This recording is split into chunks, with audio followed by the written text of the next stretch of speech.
Nakabantay ang buong puwersa ng News 5 sa mga uma at ikabong pangyayari sa Senado. Nananatiling naka-lockdown ang Senado kasunod ng mga narinig na sunod-sunod na putok ng baril. Napasugod naman agad doon ang mga matataas na opisyal ng gobyerno. Kabilang na sina PNP Chief Jose Melencio Martates at DILG Secretary John Vic Remulla. Live mula sa Senado, nasa frontline ng balitang yan, si Mean Los Baños. Mean, kwentuhan mo naman kami yung mga nangyari ngayon dyan sa Senado.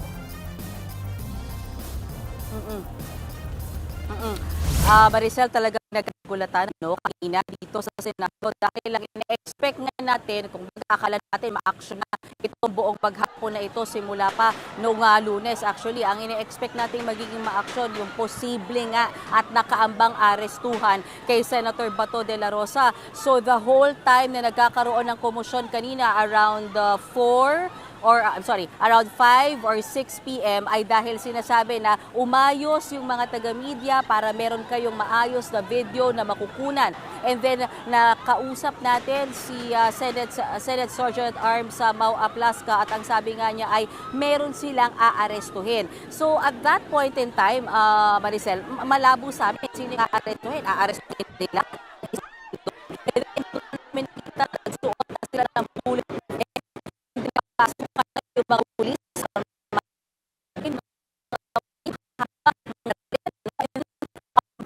doon sa may second floor kung nasaan yung plenaryo at kung nasaan yung opisina ni Senate President Alan Peter Cayetano, kung saan yung mga panahon na yun nag-meeting ang mga senador ng majority block ay bigla lamang hugos nagsitingan itong mga armel. Malabo sa amin sino yung aarestuhin nila.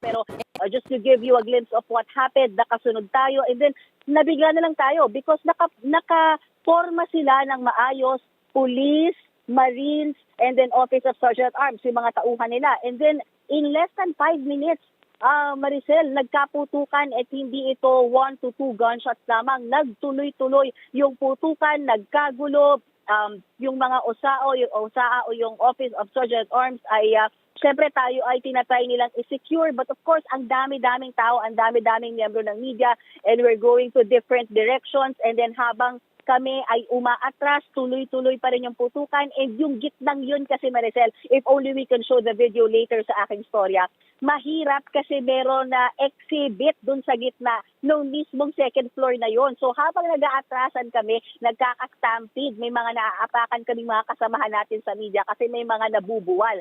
And then ilang minutes din talaga na nagtagal yung putukan dito sa may second floor at hindi namin naiintindihan anong nangyayari, sinong kalaban. So, ngayong gabi, pinalabas na lahat ng miyembro ng media, lahat ng mga empleyado, kaya kami nandito ngayon sa labas mismo ng gusali ng Senado at kani-kanina nga lamang Maricel, nag-briefing, nagbigay ng detalye sila DILG Secretary Remulla, gayon din sa Senate President Alan Peter Cayetano. If you will allow me, konting babasahin ko lang sabi ni Secretary Remulla sa kanilang initial investigation. At 7:46 p.m. may ilang mga armadong lalaki ang pumasok sa Senado sa pamamagitan ng second floor.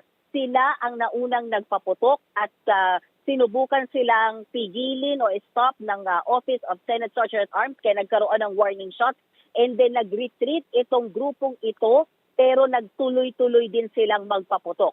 Pero ang sinasabi ni Secretary Remulla, walang casualties, walang sugatan. Pero doon sa hanay nung kabila, hindi natin alam.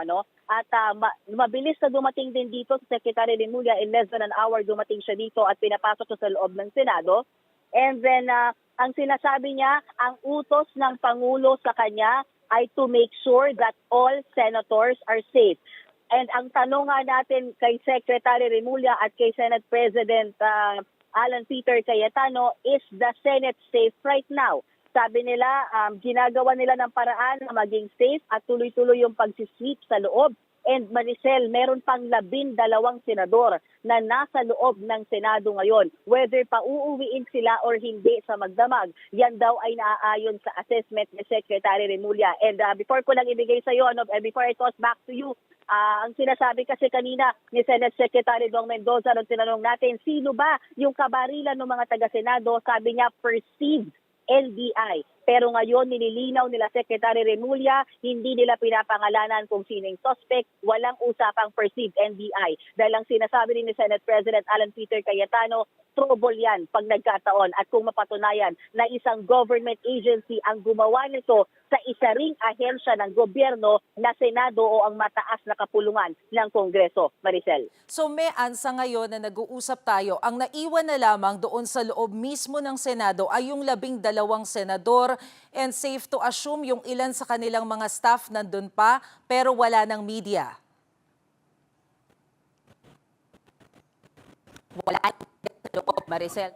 Talagang tinutukan na kami kanina dahil alam mo naman tayo, medyo mas tigas din ang ulo nating mga miyembro ng media kahit Again, we would like to be there para makuha talaga kung ano yung nangyayari. Pero ang ginawa sa amin ay talagang pumasok na yung mga pulis doon sa loob ng press office at tinutukan na hindi kami tinutukan ng baril. Meaning tinutukan kami, binantayan talaga kami na ayusin na namin yung gamit namin, magsilabas na kami dito sa Senado. Kaya hindi ko alam kung naaabot ng camera ko, pero kung nakita mo, naka-total lockdown ngayon yung building ng Senado. Meaning, wala nang nakakapasok dyan unless meron niyang permiso ng Senate President at ng Office of Senate Sergeant at Arms. Naka-lockdown din itong premises ng Senado. Meaning, ako, pag lumabas ako, hindi na ako makakapasok. At sila book-ed sa labas kung saan naroon yung rally, hindi sila makapasok dito. So that's how tight the security is. Sagutin ko lang, hindi tayo sigurado kung may 12 senador pa na nasa loob ng building sa ngayon, ha? Kasi I think hindi na nila sasabihin sa atin kung pinauwi na nila yung mga senador for security reasons din. At ang sinasabi nga na Secretary Remulla, mahigpit na bilin ng Pangulo o ni Pangulong Bongbong Marcos, make sure all the senators are safe inside the building. Madagdag ko lang, Maricel, ang sinasabi ni Senate President Alan Peter Cayetano, an hour or so before nangyari yung putukan, may ilang mga senador daw na nakatanggap ng text at sinasabi na magsiuwian na kayo. And some of them dismissed it kasi ang sinasabi nga nila, wala namang mangyayaring masama. Imposible naman na may sumugod sa Senado, and then it happened. Nagkaroon ng putukan. So, ang sinasabi ni Senate President Cayetano, mabigat ang responsibilidad niya ngayon dahil cargo niya ang buong Senado. They have to make sure na safe. And actually, Maricel, hindi pa sigurado kung may pasok ang Senado bukas. We have yet to hear it from Senate President Cayetano if the Senate is safe para sa mga empleyado by tomorrow. Maricel. May anyo sinasabi mo na nag-text dito sa mga senador, kanino nanggaling yung warning daw? Hindi na sinabi niya. They refuse to divulge informations like that, Maricel. Basta ang sinasabi ni Senate President Alan Cayetano before this happened, merong nasa 4 na senador na naka-receive daw ng mensahe na magsiuwi na kayo, sabi niya. And alam mo kanina, Maricel, doon sa briefing, maingat na talaga sila magsabi ng mga detalye, motibo, paano nakapasok. Kasi ang pagkakaalam natin, Maricel, even if nasa loob ang Senado ng GSIS compound, ang alam natin, di lang natin alam, baka kung may mga secret passage ba dyan, alam natin, hiwalay kahit papano pa rin yung building ng Senado. So hindi natin alam kung may mga passage ba na kung manggagaling sa GSIS ay may makakapasok, papasok ng Senado. We are assuming na wala kasi syempre, dapat secure na building ang Senado knowing na may 24 senators sa loob. That's one thing na ayaw na nilang ibigay sa atin kung paano nangyari na may nakapasok na mga armadong lalaki at kung ilan yung mga yan, ayaw na rin sabihin sa atin. Actually, hindi sa ayaw sabihin sa atin. Inaaral pa raw nila. So sabi nila, nakikiusap nga sila sa mga miyembro ng media na may mga video kanina, yung mga like-FB Live na ibigay sa kanila para din matulungan sila sa ongoing investigation nila. What I can say that is sure, Maricel, right now is that ang nasa loob, very, very sure ako, ay si Senate President Alan Peter Cayetano, DILG Secretary Remulla, at si PNP Chief Nartate. Pero, Mean, how about si Senador Bato de la Rosa? Habang nangyayari yung lahat ng mga insidenteng ito at ngayon kung ano-ano na rin yung mga spekulasyon na lumalabas, nasaan si Senador Bato? Buti natanong mo pala yan. Nung panahon na yon nasa either gumagalaw-galaw kasi siya, mobile siya. Either pumupunta siya ng session hall, pumupunta siya ng room kung saan nagkakaroon ng meeting sila Senate President Alan Peter Cayetano in the majority block. And then may pagkakataon na lumabas siya, sumakay siya ng elevator, sabi umakyat siya sa 5th floor sa kanyang office, but also safe siya. At least that's one thing we can be sure of, ang tinanong natin yan kay Secretary Remulla, is Senator Bato safe? He is safe. Nagpapahinga sila ngayon ni Senator Robin Padilla kasi pagod nga raw at puyat yung dalawa dahil ang alam nga natin magkasama sila, no, sinasamahan si Senator Bato ni Senator Padilla sa kanyang overnight stay dito sa Senado simula pa noong Lunes. At nilinaw ni Secretary Remulla na pumunta siya dito to make sure yung protection ng mga senador ay tight at hindi para mag-serve ng warrant of arrest kay Senator Bato de la Rosa. That one is clear, Maricel. So ngayon, wala tayong aasahan na arrest warrant galing na mismo kay Secretary Remulla. Tama, Mayan? Walang arestuhan as far as Secretary Remulla's statement is concerned.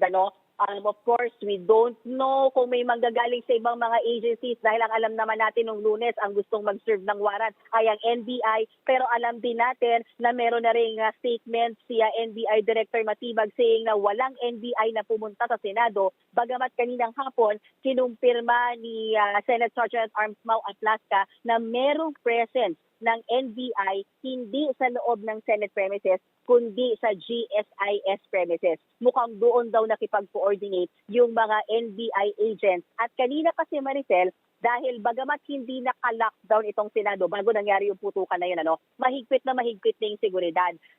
Yung mga sasakyan nakakapasok at nakakalabas doon sa gate na yon, which we call Gate 1. Pero simula nung dahil dumadami yung mga nagrarally, sinara yung gate na yon at nakakalabas-pasok yung mga sasakyan sa gate na nandito which is connecting to the GSIS building.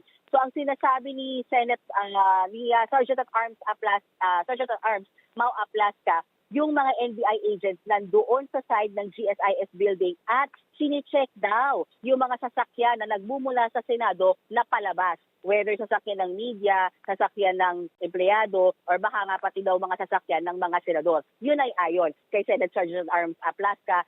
That is around mga 4 or 5 p.m., Maricel.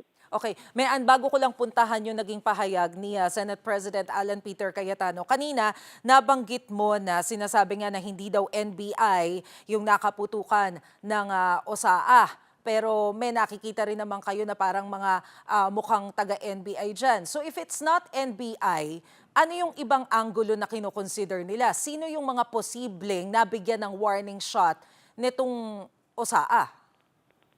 Wala. Matipid, Maricel, si Secretary Remulla, we were prodding him about it, pushing that question to him na sino yung posibleng kabarilan, sino yung napakalakas na loob na grupo, na armadong grupong pumasok sa Senado. Pero alam mo, hindi nang galing sa atin yung speculation na baka NBI yan. Kasi na-interview natin sa kasagsagan nung right after nung mga ng barilan o ng putukan sa loob kanina, na-interview natin mismo sa Senate Secretary Dong Mendoza at siya ang nagsabi na perceived NBI men yung nakaputukan at nakipagbarilan sa mga taga-Senado. Kaya yun din yung tinanong namin kay Secretary Remulla at kay Senate President Alan Cayetano na ayun pa rin ba? Ang tingin nyo sa initial investigation nyo, perceived NBI pa rin ba? At ang sinasabi nila Secretary Remulla, no, ayaw nilang magsabi kung sinong suspect. And then ang explanation ni Senate President Alan Peter Cayetano, mahirap magsalita, lalo na trouble yan kung malaman at kung mapatunayan na isang ang government agency ang gumawa niyan sa Senado.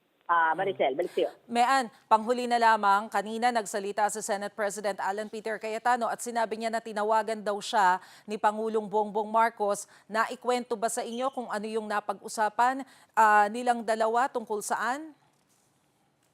Wala, hindi niya na ikwento yan, ang sinasabi lang niya ay minutes after nung nangyari nga itong putukan dito sa loob ng Senado, ang agad na tumawag sa kanya ay si DILG Secretary Remulla at sinabi na papunta na sila, make sure mapapapasok kami ng Senado kasi nga napakahigpit ng seguridad dito. So yun yung nasabi ni Senate President Alan Peter Cayetano, pero ang nagpahayag sa atin na ang utos ng Pangulo ay make sure all the senators are safe ay si Secretary Remulla at ang sabi nga ng Secretary Remulla sa pagkakataong ito walang kulay politika, ang mahalaga lahat ay safe lalo na sa ganito katinding pangyayari sa loob mismo, Maricel, ng mataas na kapulungan ng Kongreso.